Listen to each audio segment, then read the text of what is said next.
आकाशवाणी भोपाल से प्रस्तुत हैं प्रादेशिक समाचार।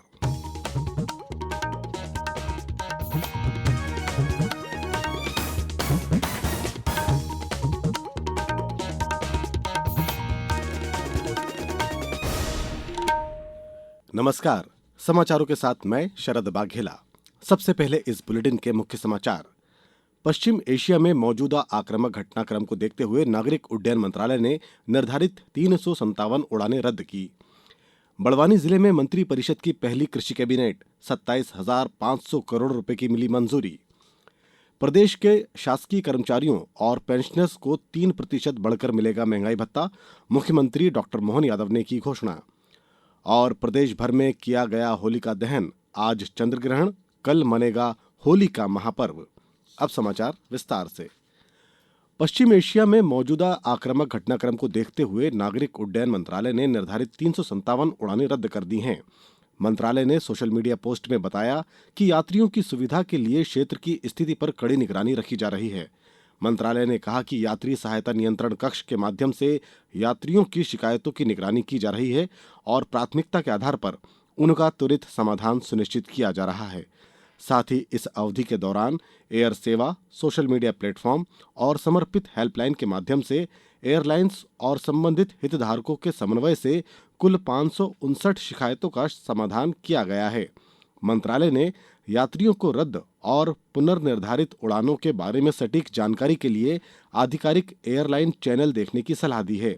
यात्रीगण अधिक सहायता के लिए मंत्रालय के PACR हेल्पलाइन नंबर 011-2460-4283 या 011-2463-2987 पर संपर्क कर सकते हैं। प्रधानमंत्री नरेंद्र मोदी ने सऊदी अरब के शहजादे और प्रधानमंत्री मोहम्मद बिन सलमान से टेलीफोन पर बातचीत के दौरान पश्चिम एशिया की बदलती स्थिति पर चर्चा की। श्री मोदी ने सऊदी अरब पर हुए हालिया हमलों की निंदा की और हमलों को संप्रभुता और क्षेत्रीय अखंडता का उल्लंघन बताया। सोशल मीडिया पर पोस्ट में प्रधानमंत्री ने कहा कि दोनों पक्ष इस बात पर सहमत हैं कि क्षेत्रीय शांति और स्थिरता की शीघ्र बहाली अत्यंत आवश्यक है। पश्चिम एशिया की वर्तमान स्थिति हमारे लिए गहरी चिंता का विषय है। भारत डायलॉग और डिप्लोमेसी के माध्यम से सभी विवादों का समाधान का समर्थन करता है। इस क्षेत्र में मौजूद सभी भारतीय नागरिकों की सुरक्षा के लिए हम सभी देशों के साथ मिलकर काम करते रहेंगे। प्रदेश के बड़वानी जिले के नागलवाड़ी में कल मुख्यमंत्री डॉक्टर मोहन यादव की अध्यक्षता में पहली कृषि कैबिनेट हुई। बैठक में कृषि, सिंचाई, पशुपालन, मत्स्य, उद्यानिकी और सहकारिता से संबंधित 27,500 करोड़ रुपए की विभिन्न योजनाओं को स्वीकृति प्रदान की गई। कृषि कैबिनेट में नर्मदा नियंत्रण मंडल की बैठक में बड़वानी जिले की 2 सिंचाई परियोजनाओं के निर्माण के लिए 2,068 करोड़ रुपए की प्रशासकीय स्वीकृति भी प्रदान की गई। इन योजनाओं में स्वीकृत की गई राशि अगले 5 वर्षों में व्यय की जाएगी। मंत्री परिषद ने मध्य प्रदेश एकीकृत मत्स्य उद्योग नीति 2026 को भी स्वीकृति दी। इसमें अगले 3 वर्षों तक 3,000 करोड़ रुपए का निवेश और प्रत्यक्ष व अप्रत्यक्ष लगभग 20,000 रोजगार सृजित होंगे। इस नीति में 18 करोड़ 50 लाख रुपए के बजट प्रावधान की स्वीकृति दी गई। वन्य जीवों की सुरक्षा के लिए प्रदेश में चलाए गए राज्य स्तरीय ऑपरेशन वाइल्ड लाइफ ट्रैप 2 के दौरान 659 वन अपराध प्रकरणों में 290 आरोपी गिरफ्तार किए गए। इसके साथ ही 224 वाहन और 409 वन्य जीव अवयव जब्त किए गए हैं। शिक्षा का अधिकार अधिनियम के अंतर्गत सत्र 2026-27 में निजी स्कूलों की प्रथम प्रवेशित कक्षा में निःशुल्क प्रवेश के लिए ऑनलाइन आवेदन 13 मार्च से प्रारंभ होंगे। ऑनलाइन आवेदन की अंतिम तिथि 28 मार्च निर्धारित की गई है। RTE पोर्टल पर ऑनलाइन आवेदन पत्र का प्रारूप और निर्देश उपलब्ध कराए गए हैं। प्राइवेट स्कूलों में निःशुल्क प्रवेश के लिए आवेदकों का चयन ऑनलाइन लॉटरी के माध्यम से 2 अप्रैल को किया जाएगा। अब समाचारों में वक्त है एक ब्रेक का। ये समाचार आप आकाशवाणी मध्य प्रदेश से सुन रहे हैं। ये समाचार बुलेटिन YouTube पर Madhya Pradesh news all India radio channel पर और फेसबुक के साथ ही X प्लेटफॉर्म पर AIR न्यूज भोपाल पेज पर सुने जा सकते हैं। इसके अलावा आप हमारी वेबसाइट newsonair.gov.in पर या न्यूज ऑन एआईआर ऐप पर भी समाचार सुन सकते हैं। ब्रेक के बाद समाचारों में एक बार फिर आपका स्वागत है। मुख्यमंत्री डॉक्टर मोहन यादव ने मध्य प्रदेश के शासकीय कर्मचारियों के महंगाई भत्ते में 3% की वृद्धि का ऐलान किया है। इस बढ़ोतरी के बाद कर्मचारियों को 58% महंगाई भत्ता मिलेगा। प्रदेश में 6 लाख से ज्यादा कर्मचारी नियमित हैं। ये बढ़ोतरी जुलाई 2025 से प्रभावी मानी जाएगी। मुख्यमंत्री ने कहा कि पेंशनर्स को भी जनवरी से फरवरी 2026 की पेंशन में 58% का महंगाई भत्ता दिया जाएगा। होली के शुभ अवसर पर राज्य सरकार द्वारा राज्य के शासकीय सेवकों के महंगाई भत्ते में 3% की वृद्धि कर 58% करने का निर्णय किया है।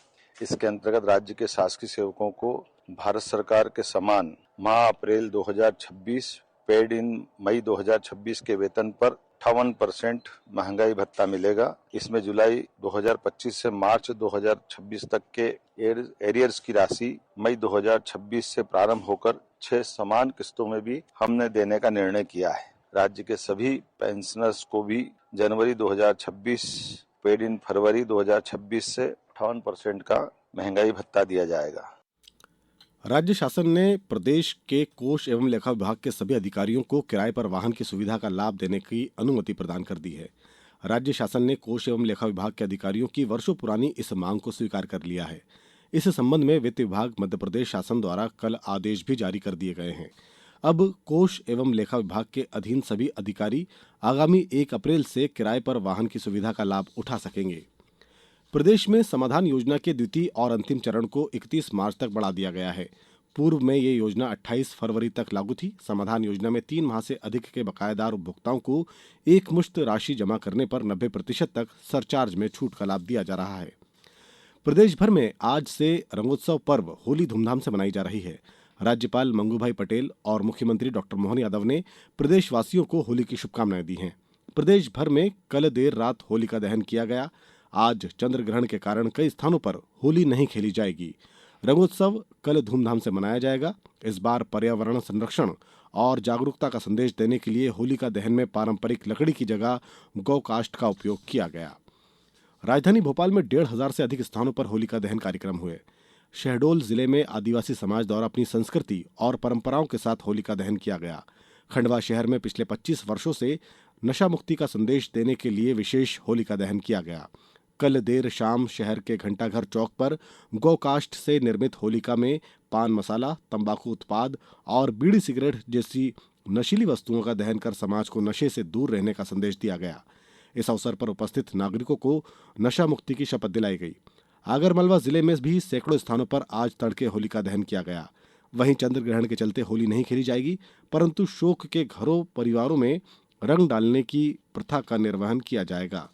जिले में होलिका दहन और धुलेंडी पर्व के दौरान शांति, सुरक्षा और कानून व्यवस्था बनाए रखने 550 से ज्यादा पुलिस अधिकारी कर्मचारी तैनात किए गए हैं। पन्ना जिले के शाहनगर में शुभ मुहूर्त में कस्बे के प्रमुख चौराहों पर होलिका दहन किया गया।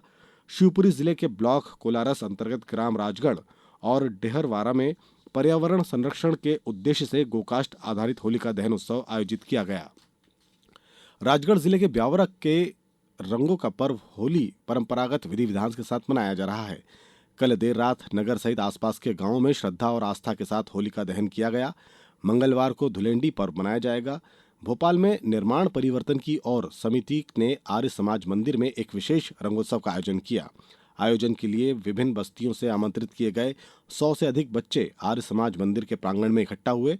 बच्चों ने न केवल एक दूसरे को गुलाल लगाया, बल्कि फूलों की होली खेलकर अपनी संस्कृति के एक सुंदर रूप का अनुभव किया। राष्ट्रीय स्वयंसेवक संघ आरएसएस के 100 वर्षों के सफर पर बनी हिंदी फिल्म शतक संघ के 100 वर्ष 2026 को मध्य प्रदेश सरकार ने राज्य में मनोरंजन कर से मुक्त घोषित कर दिया है। अब कुछ समाचार संक्षेप में। खंडवा में आज चंद्रग्रहण के कारण ओंकारेश्वर और ममलेश्वर ज्योतिर्लिंग मंदिर दोपहर 3 बजे से शाम 7 बजे तक बंद रहेंगे। मुख्य कार्यपालन अधिकारी के अनुसार मंदिरों के शुद्धिकरण के बाद रात्रि 8 बजे से दर्शन पुनः प्रारंभ होंगे। पश्चिम मध्य रेलवे के भोपाल मंडल ने होली पर्व के दौरान ट्रेनों की भीड़ को देखते हुए विशेष प्रबंध लागू किए हैं। ट्रेनों में भीड़ को देखते हुए रानी कमलापति स्टेशन भोपाल, इटारसी जंक्शन और बीना जंक्शन सहित मंडल के बड़े स्टेशनों पर स्टाफ और सुरक्षाकर्मी की अतिरिक्त तैनाती की गई है।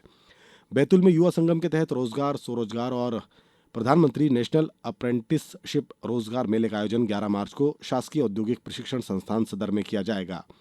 और डिंडोरी में जिला सड़क सुरक्षा समिति की मासिक बैठक का आयोजन जिला दंडाधिकारी और कलेक्टर अंजू पवन भदौरिया की अध्यक्षता में किया गया। बैठक में सड़क दुर्घटना में घायलों के लिए संचालित कैशलेस ट्रीटमेंट स्कीम के बेहतर क्रियान्वयन और व्यापक प्रचार प्रसार के निर्देश दिए गए। इसी के साथ इस बुलेटिन में बस इतना ही। हमारा अगला बुलेटिन दोपहर 2:10 पर होगा। अनुमति दीजिए। नमस्कार।